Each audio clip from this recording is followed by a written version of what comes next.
Hello दोस्तों, नमस्कार। Rare classes में आप सभी का स्वागत है। आइए प्रारंभ करते हैं। हम आज का सेशन है टेक्निकल आर्ट को लेकर के। टेक्निकल आर्ट क्या होता है? दरअसल टेक्निकल आर्ट बीएड के समकक्ष डिग्री मानी जाती है, या हम कह सकते हैं यदि आपके पास टेक्निकल आर्ट की डिग्री है तो समझ लीजिए आपने बीएड कर रखा है। इसका प्रयोग कहाँ होता है? सबसे पहले देखते हैं। इसका प्रयोग टीजीटी में किया जाता है। कहाँ किया जाता है? टीजीटी में किया जाता है। एज ए टीचर वैकेंट के लिए किया जाता है। ठीक है, मतलब अगर आपको टीचर बनना है तो टेक्निकल आर्ट कर लीजिए। आप टीजीटी फॉर्म आए उसमें अप्लाई करके टीचर बन सकते हैं। ठीक है, अब बात करते हैं टेक्निकल आर्ट क्या होता है, किसके समकक्ष होता है। अगर हम समकक्ष की बात करते हैं तो बीएड का समकक्ष होता है, यानी अगर बीएड की नहीं है, टेक्निकल आर्ट की है, तो आपको बीएड के बराबर दर्जा दिया जाएगा। वहीं पर बात करते हैं टेक्निकल आर्ट का जो एग्जाम होता है ये 12th स्टैंडर्ड का होता है। किसका होता है? 12th स्टैंडर्ड का होता है। अब वर्तमान में टेक्निकल आर्ट के फॉर्म निकले हुए हैं। जिन भी व्यक्तियों को टेक्निकल आर्ट करना है वो कर सकते हैं। इतनी इंफॉर्मेशन सभी के लिए काफी है।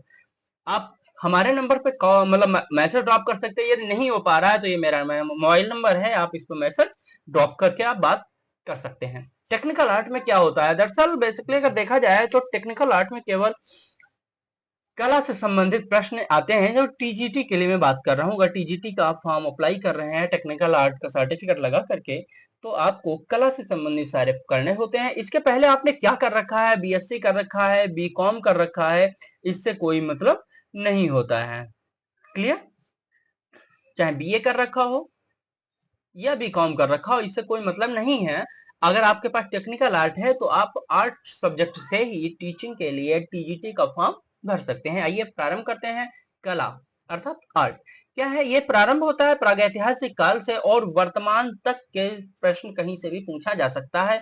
प्रागैतिहासिक काल और वर्तमान काल। प्रागैतिहासिक काल क्यों? क्योंकि हमारे पूर्वजों ने क्या जो किया है, जो विस्तार किया है, उनके बारे में जानना बोर्ड का कथन है कि ये आवश्यक है, तभी आप बच्चों को उस हिसाब से पढ़ा सकते हैं। ये मोस्ट इंपॉर्टेंट अहम रोल हो जाता है। वैसे भी देखते हैं, जैसे हम शुरू करेंगे पढ़ाना तो आपको पता चल जाएगा कि क्यों इतना आवश्यक है।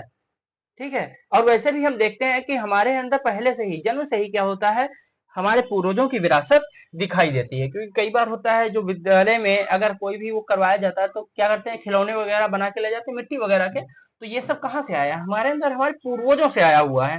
ठीक है, आइए प्रारंभ करते हैं। सबसे पहले प्राग ऐतिहासिक काल देख लेते हैं। प्रागैतिहासिक काल जब हम देखते हैं तो आपको अच्छी तरह से पता होगा प्रागैतिहासिक काल को 3 भागों में बांटा गया है।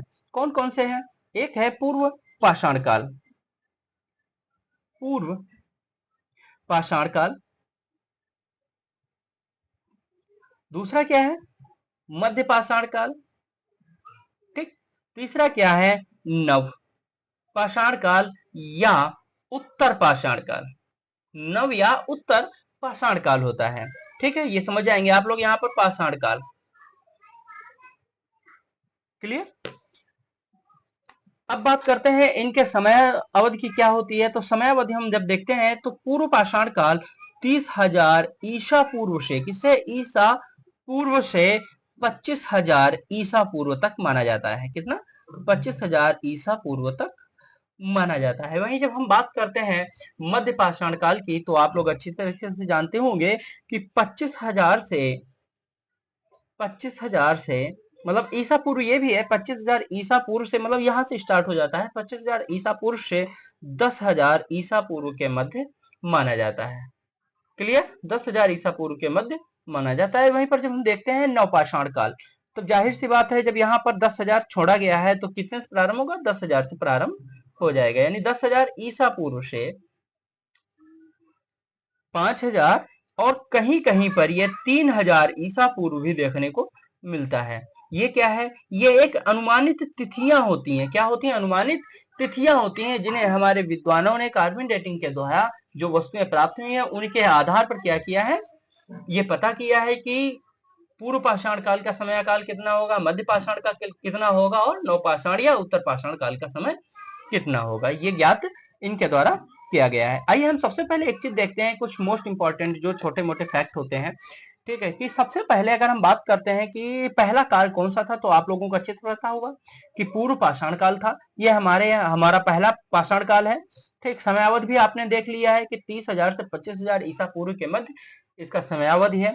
अब बात करते हैं कि भारत में प्रागैतिहासिक काल की सबसे पहली खोज किसने की या कहाँ की गई थी? अब हम भारत की बात करते हैं, क्योंकि प्रश्न अधिकतर भारत से ही पूछे जाते हैं। भारत में सबसे पहले इसकी खोज कहाँ पर हुई थी? तो आप लोग अच्छी तरह से जानते होंगे, एक क्षेत्र है उत्तर प्रदेश का मिर्जापुर। क्या है? मिर्जापुर। कहाँ पाया जाता है? यूपी में पाया जाता है। अब बात करते हैं इसकी खोज किसने किया था। जब मिर्जापुर में पाया जाता है तो इसकी खोज भी किसी ने किया होगा, बिना खोजे तो मिला नहीं होगा।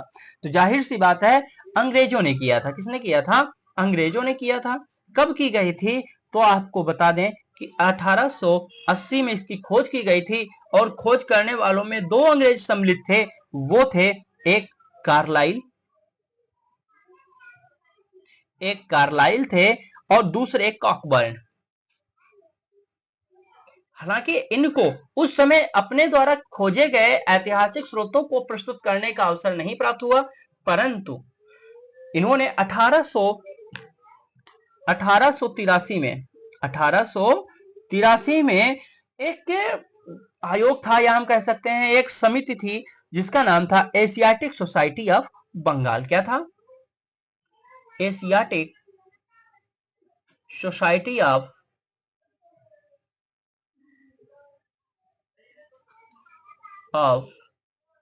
बंगाल। ठीक है, एशियाटिक सोसाइटी ऑफ बंगाल था, जिसके द्वारा क्या किया था इन्होंने? इसको प्रकाशित करवाया था। ठीक, ये प्रकाशित करवाया गया था। चलिए बात करते हैं एशियाटिक सोसाइटी। तो इसकी स्थापना 1874 के आसपास की गई थी। एशियाटिक सोसाइटी की स्थापना 1874 के आसपास की गई थी। अब बात करते हैं कि अगर हम देखें भारतीय चित्रकला के संदर्भ में, तो कितना वर्ष पुराना हो सकता है या कब का हो सकता है? तो जो पाए गए हैं साक्ष्य, वो अगर हम एक एवरेज देखें तो 7000 ईसा पूर्व के पाए गए हैं। ठीक है, ये भारतीय परिप्रेक्ष्य में है। किसके? भारतीय परिप्रेक्ष्य में, भारतीय के संबंध में। क्लियर? आप लोगों को ये इतना समझ में आ गया होगा कि पाषाण काल 3 भागों में बांटा गया है। ठीक है, उनके समय कितना है? 30,000 से 25,000 ईसा पूर्व है, 25 से 10,000 ईसा पूर्व है, 10,000 से 5,000, या कहीं कहीं पर विद्वानों ने इसे 3,000 ईसा पूर्व भी घोषित किया है। ठीक है, अब जब हम बात करते हैं सबसे अधिक क्वेश्चन भारत से पूछे जाते हैं, तो भारत में सबसे पहले साक्ष्य कहां प्राप्त होते हैं? तो उत्तर प्रदेश के मिर्जापुर से साक्ष्य प्राप्त होते हैं। इसकी खोज अंग्रेजों ने 1880 में किया था। करने वाले कौन थे? कार्लाइल व कॉकबर्न नाम के दो अंग्रेजों ने किया था। परंतु याद रहे कि इन लोगों को पहले इसे प्रकाशित करने का अवसर नहीं प्राप्त हुआ, परंतु एशियाटिक सोसाइटी ऑफ बंगाल के माध्यम से 1883 में इन्होंने क्या किया था? इसे प्रकाशित करवाया था। एशियाटिक सोसाइटी ऑफ बंगाल, इसकी स्थापना 1874 के आसपास हुई थी। ठीक, भारत के परिप्रेक्ष्य में अगर हम देखते हैं, जो साक्ष्य प्राप्त होते हैं वो 7000 ईसा पूर्व के आसपास प्राप्त होते हैं। अब हम यहीं पर बात करते हैं कि आदिकालीन चित्रकला। भाई हम चित्रकला का ही अध्ययन कर रहे हैं, है ना? चित्रकला ही की कर रहे हैं, तो जाहिर सी बात है। तो आदिकालीन चित्रकला, आदिकालीन चित्रकला अगर हम पूछें कि कब से कब तक, यह प्रश्न पूछा जाए कि कब से कब तक माना जाता है, तो याद रहे ये 30,000 ईसा पूर्व से 5,000 ईसा पूर्व तक माना जाता है। याद रहेगा, 30,000 ईसा पूर्व से 5,000 ईसा पूर्व तक माना जाता है। अब यहाँ पर गौर करने वाली बात है, अर्थात इसमें क्या आया?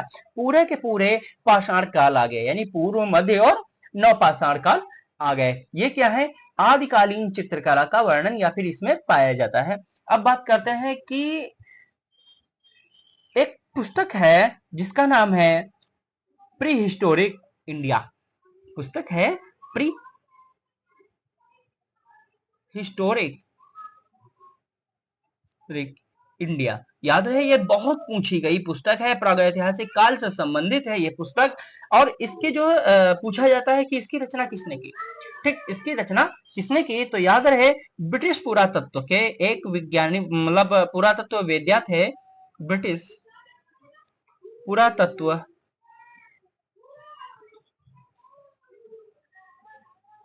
वेद्या। ये जो थे, इनका नाम था Stuart Pigott. Clear? Pre historic India पुस्तक के लेखक कौन थे? स्टुअर्ट पिगॉट थे, इन्होंने इसकी रचना 1950 में किया था। कब किया था? 1950 में किया था। सन भी एक दो बार पूछा गया, अधिक नहीं पूछा गया है, लेकिन ये बहुत पूछा गया है। वैसे भी पुस्तकें अक्सर पूछी जाती हैं और हम टेक्निकल आर्ट की बात कर रहे हैं तो जाहिर सी बात है इसमें आर्ट से संबंधित जो पुस्तकें होंगी वो पूछी जानी आवश्यक है, वो पूछी जाएंगी। क्लियर? तो इसकी रचना किसने किया था? स्टुअर्ट पिगॉट ने किया था। कब किया था? तो 1950 में इसकी रचना की थी। अब बात करते हैं कि प्राचीनतम मानव सभ्यता के अवशेष कहां से प्राप्त होते हैं। प्राचीनतम मानव सभ्यता के अवशेष प्राप्त हुए हैं। तो कहां से प्राप्त हुए हैं? एक स्थान पाया जाता है जेरिको। क्या पाया जाता है? जेरिको। कहां स्थित है ये? अफ्रीका में स्थित है। कहां स्थित है? अफ्रीका में स्थित है। क्लियर? यहां से प्राचीनतम मानव के साक्ष्य पाए गए हैं या उनकी सभ्यता के साक्ष्य पाए जाते हैं। अब यहीं पर आ जाओ, ये तो था विश्व के परिप्रेक्ष्य में। अब बात करते हैं भारत के परिप्रेक्ष्य में। भारत में मानव सभ्यता के अवशेष सबसे पहले कहां प्राप्त हुए हैं? तो एक स्थान है जिसका नाम है हथनौर। क्या नाम है? हथनौर। ये कहां पड़ता है? तो ये एमपी में पड़ता है। हथनौर स्थान कहां है? एमपी में पाया पड़ता है। और ये जो अवशेष प्राप्त हुए हैं ये कहां पर प्राप्त हुए हैं? नर्मदा घाटी के तट पर प्राप्त हुए हैं। नर्मदा घाटी अच्छी तरीके से आप लोग जानते हैं नर्मदा घाटी कहां है? ये भी मध्य प्रदेश में है। ठीक है? तो उम्मीद करता हूं आप लोगों को ये समझ में आ रहा होगा। ये जो मोस्ट इंपॉर्टेंट है कि सबसे पहले देखा गया कि मानव सभ्यता, अगर हम देखते हैं कि चित्रों की खोज कहां हुई तो मिर्जापुर से हुई थी। किसने किया? तो कार्लाइल व कॉकबर्न ने किया था। कब किया था? 1880 में प्रकाशित किया था। मतलब 1880 में इसकी खोज किया था। प्रकाशित 1883 में एशियाटिक सोसाइटी ऑफ बंगाल के माध्यम से किया गया था। क्लियर? अब बात करते हैं कि अगर मानव सभ्यता के साक्ष्य भारत की बात करते हैं तो वो मध्य प्रदेश के नर्मदा घाटी के तट पर हथनौर नामक स्थान से प्राप्त हुआ है। कहां से प्राप्त हुआ है? हथनौर नामक स्थान से प्राप्त हुआ है। घाटी कौन सी थी? नर्मदा घाटी थी। और अगर राज्य की बात करते हैं तो मध्य प्रदेश है। मध्य प्रदेश से वही हम अगर विश्व के परिप्रेक्ष्य में करते हैं तो जेरिको है, जो कहां पाया जाता है? अफ्रीका में पाया जाता है। इससे संबंधित एक पुस्तक है प्री हिस्टोरिक ऑफ इंडिया। इसकी रचना किसने किया था? तो 1950 में ब्रिटिश पुरातत्ववेत्ता स्टुअर्ट पिगॉट ने किया था। क्लियर? अब जब हम बात करते हैं पर आदिकालीन चित्रकला की, आप लोग अच्छी तरह से जानते होंगे कि 30,000 ईसा पूर्व से 5,000 ईसा पूर्व, अर्थात कहने का तात्पर्य है जो पाषाण काल के जो समय है उसी को माना गया है आदिकालीन चित्रकला। अर्थात पाषाण काल में जो चित्रकलाओं का निर्माण या रचना की गई है उन्हें हम क्या कहते हैं? आदिकालीन चित्रकला कहते हैं। आइए अब बात करते हैं कि सबसे पहले देखते हैं, जैसे हमने बताया था आपको कि पाषाण काल को 3 भागों में बांटा गया है, पूर्व, मध्य और आधुनिक। किसमें किसमें बांटा गया है? पूर्वकालीन, मध्यकालीन और आधुनिक कालीन। ठीक है? परंतु अगर आप लोग पहले इतना देखेंगे, अगर समझ में आता है तो आप प्लीज लाइक शेयर और कमेंट करिए। हम डेली सेशन आपके लिए लेके आएंगे। टीजीटी के लिए आप उम्मीद रखिए, ये चिंता छोड़ दीजिए कि आपको टीजीटी में कहीं कोचिंग करने की आवश्यकता हो, क्योंकि हम आपको पूरा सिलेबस यहाँ पर कवर करवाने वाले हैं। ठीक है? मिलते हैं फिर अगले सेशन में, तब तक के लिए जय हिंद।